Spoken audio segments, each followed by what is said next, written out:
This video is assuming that you've done task 1A, which was to make the eraser, and the focus of this one is to create a working drawing for your eraser.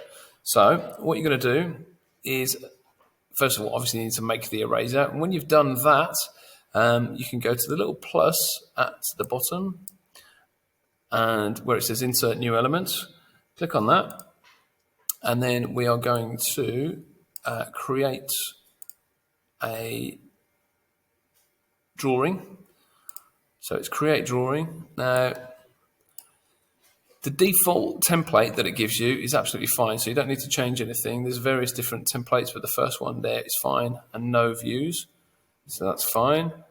We say OK to that, and that will create a blank drawing template. It will have all the various bits in it. The important bits here are the fact that it's third angle projection. We don't need to worry too much about that at the moment. There's various other bits in there that we can edit and modify later on. But what it's asking us to do first is to say, what do you want to make a drawing of? Now, it's in the same file as the eraser, so we need to select the eraser. And what that's then doing is it's bringing in a particular view. It might be the front view, the side view, the plan view of our eraser. So I'm going to bring the first one in and drop it in the bottom left, about there. All right. And when you bring something in for the first time, it's always going to set you for two different views. So you've got the front view there, and then if you just move the mouse up, then that will give you a plan view to go just above it. So just move above, press your mouse button to click it. So that's our two views, the front and the top, or the plan view.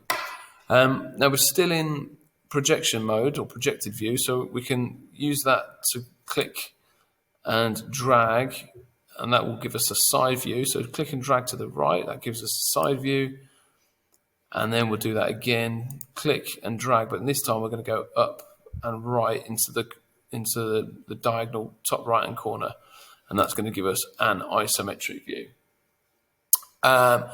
That is the very basic sort of setup that we want. We have a front view, a plan view, and a side view.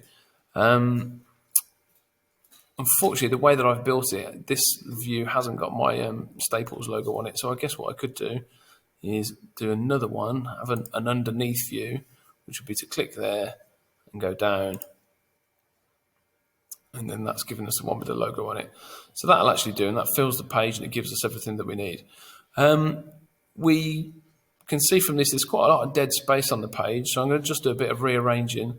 So I'm going to come off of projected view now.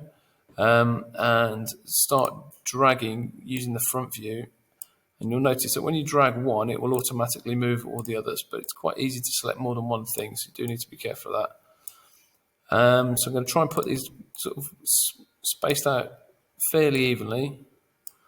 Again, be careful not to select two things at the same time. So nice and spaced out, and then this one I'm going to have over here. So I'm probably going to make that one a little bit bigger. We could make the whole of these fill the page a bit better, but I'm actually going to leave it apart from this one. So this one, we're going to do a right click and do view properties.